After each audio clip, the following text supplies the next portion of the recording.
बिस्मिल्लाहिर्रहमानिर्रहीम। अस्सलाम वालेकुम काश्तकार भाइयों, जैसा कि आपको पता है हमारा खरीफ का सीज़न एंड हो गया है। आगे जो है वो रबी की फसलें काश्त होंगी। तो यकीनी तौर पर हर बंदा जो है वो मंसूबा बनाता है, प्लानिंग करता है कि उसको जो है वो कौन सी फसल लगानी चाहिए, अपनी ज़मीन, अपने वसाइल, आगे उसने चल के फिर दोबारा अगली फसल कौन सी लगानी है उसको मद्देनज़र रखते हुए कौन सी फसल जो है जो ज़्यादा अहम चीज़ है कि प्रॉफिट आपको ज़्यादा देगी, उस हिसाब से जो है वो प्लानिंग करनी होती है। तो एक चीज़ जो है वो आपने, जितनी भी हमारी फार्मर कम्युनिटी है, उसने जहन में रखनी है कि काश्तकारी में कोई भी चीज़ जो है वो हरफ आखर नहीं है, असूल नहीं है। मैं नहीं कहता कि जिस तरह से मैं तरीका आपको बताता हूँ आप उसको फॉलो करेंगे तो आपको 100% वैसे रिजल्ट मिलेंगे।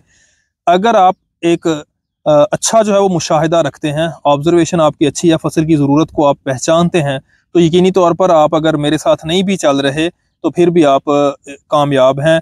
या अगर जो है वो मेरी राय को साथ रखते हैं, साथ में अपने तजर्बे को जो है वो मिलाते हैं, तो यकीनी तौर पर मेरे बताए हुए तरीके से आप बेहतर फ़ायदा उठा सकते हैं। लेकिन अगर आपकी ऑब्जर्वेशन पुअर है, आपको जो है वो फील्ड में जो फसल की ज़रूरत है उसके मुतल्लिक ज़्यादा नौ हो नहीं है, तो खुदा न खास्ता जो है वो नुकसान का अंदेशा भी हो सकता है। अगर हम बात करें रबी की फसलों की, यानी कि जो अब लगनी है मौसम सरमा की, तो उनमें जो हमारे जहन में आता है मेजर क्रॉप्स में जो बड़ी फसलें हैं उनमें सबसे पहले गंदम है, उसके बाद राया या कैनोला है। तो आज की वीडियो में हम यही डिस्कस करेंगे कि आपको जो है वो गंदम जो लगानी चाहिए, आपको राया लगाना चाहिए या आपको कैनोला। यहाँ पे मैं दो चीज़ें बताता चलूँ। एक है प्रॉफिट रेशो, यानी कि आप खर्च करके कितना मुनाफा लेते हैं। तो अगर मैं बात करूं, कैनोला की प्रॉफिट रेशो जो है वो सबसे ज़्यादा है, यानी कि कम खर्च में ज़्यादा मुनाफा। राया की उससे कदरे कम है। गंदम की जो है इसमें मुनाफा ज़्यादा है लेकिन प्रॉफिट रेशो कम, यानी कि इसमें लागत आपकी ज़्यादा आ जाएगी लेकिन जो है वो प्रॉफिट के चांसेस गंदम में ज़्यादा हैं और ये ज़्यादा रिलायबल हैं, काबिल एतमाद हैं। यहाँ पे अगर यानी कि मौसमी तब्दीलियाँ होती हैं तो खुदा न खास्ता नुकसान का अंदेशा नहीं है, हाँ आपका प्रॉफिट जो है वो कम हो सकता है। तो सबसे अहम चीज़ तो जो है वो पहले है पैदावार पे जो है वो तखमीना लागत, यानी कि आपका खर्च कितना आता है और प्रॉफिट कितना है। जो मैंने फिजिबिलिटी बनाई है ये दरमियानी ज़मीनों को मद्देनज़र रखते हुए, यानी कि एवरेज बेस पे औसत दर्जे की है। अगर वो कहते हैं ना, जितना गुड़ उतना मीठा, अगर आप इसको मजीद इंप्रूव कर लेते हैं, कुछ माइक्रो न्यूट्रिएंट्स और खादों को बेहतर कर लेते हैं फसल की ज़रूरत के मुताबिक, तो डेफिनेटली आपका प्रॉफिट बढ़ जाएगा।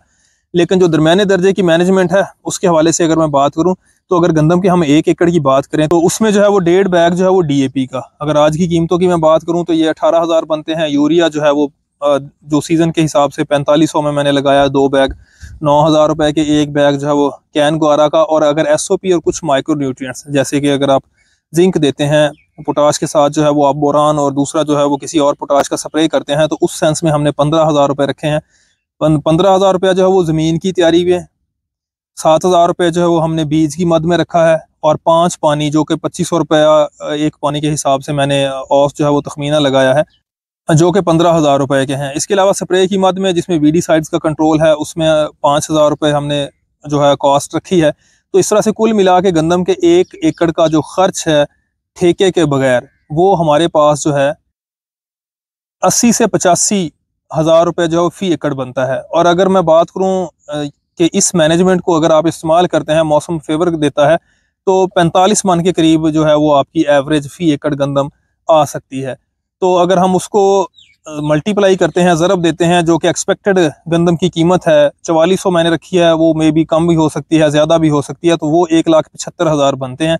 तो मैं ये कहता हूं कि आप 85,000 रुपए के करीब खर्च करके जो है वो इतना ही इससे मुनाफा कमा सकते हैं। यानी कि गंदम में आप जितना खर्च करते हैं आपको उसके बराबर जो है वो मुनाफा। अगर भूसे की बात की जाए तो वो कटाई घाई में निकालें कॉस्ट। अब अगर हम बात करते हैं राया या कैनोला की, तो राया की कास्ट में जो है वो डीएपी अगर आप डालते हैं तो बेहतरीन है। 12,000 रुपये में 1 यूरिया, 2 किलोग्राम सल्फर और उसके साथ 1 कैन गुआरा। और अगर मैं बात करूँ फंगस के स्प्रे की, 1 माइक्रो न्यूट्रिएंट के स्प्रे की, तो इस तरह से जो है वो कुल मिला के राय का खर्चा जो है वो तकरीबन 45 से 50,000 रुपये फी एकड़ बनता है। लेकिन यहाँ पे जो है वो मैंने राया की जो औसत पैदावार लगाई है वो 18 से 20 मन है। अगर 7,000 रुपये के हिसाब से हम कीमत लगाएं सीजन पे, तो 1,40,000। यानी कि यहाँ पे जैसे मैंने पहले बताया कि प्रॉफिट रेशो ज़्यादा है राय में, लागत कम आती है, आपको मुनाफा ज़्यादा। लेकिन अगर खुदा न खास्ता मौसम आपको फेवर नहीं देता तो उस सूरत में राय में जो है वो नुकसान बहुत ज़्यादा है। पिछले 2 सालों में मैंने ऑब्जर्व किया है, पिछले से पिछले साल जो वो हीट टर्मिनल स्ट्रेस आया था, यानी कि एंड पे टेम्परेचर जो है वो बढ़ गया था, जिसकी वजह से जो है वो पैदावार पे नुकसान हुआ था। लेकिन पिछली दफ़ा जो है वो कोहरे की वजह से फसल जो है वो बहुत ज़्यादा मुतासर हुई थी। तो अगर आप राया या कैनोला लगाते हैं तो मौसमी असरात इन पर ज़्यादा असरअंदाज हो सकते हैं। हाँ, गंदम की सूरत में जो है वो थोड़ी बहुत रिलैक्सेशन है, यहाँ पे आपके पास जो है वो थोड़े बचाव के चांसेस ज़्यादा हैं अगर खुदा न खासा मौसम जो है वो फेवरेबल नहीं रहता। अब अगर हम बात करें कैनोला की, तो कैनोला का सीड जो हाइब्रिड्स हैं, राया का सीड जो है वो मैंने 1200 से 1500 रुपये, इससे ज़्यादा आपको राय के सीड के देने भी नहीं चाहिए। अगर आप करते हैं तो गलत कर रहे हैं। तो कैनोला का सीड जो है वो 5000 से लेकर 7-8 हज़ार रुपये फ़ी एकड़ तक है। तो आप यहाँ पे जो है वो कीमत में 45,000 की बजाय 52,000 55,000 तक फ़ी एकड़ खर्च कर लें।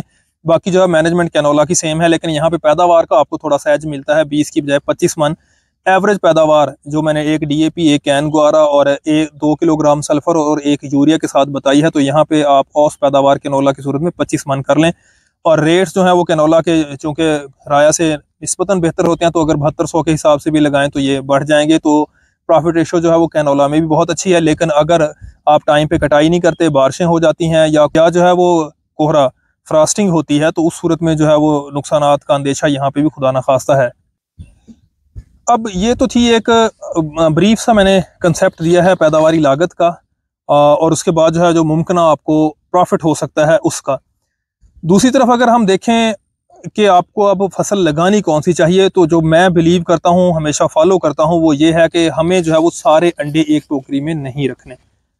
कोई भी फेवर में मौसम जा सकता है किसी भी फसल के लिए। तो अगर आप गंदम लगाना चाहते हैं तो मैं ये कहूँगा 70% के करीब आप गंदम लगाएं, 10 से 15% के करीब कैनोला, और इतना ही जो है वो राया लगाएं।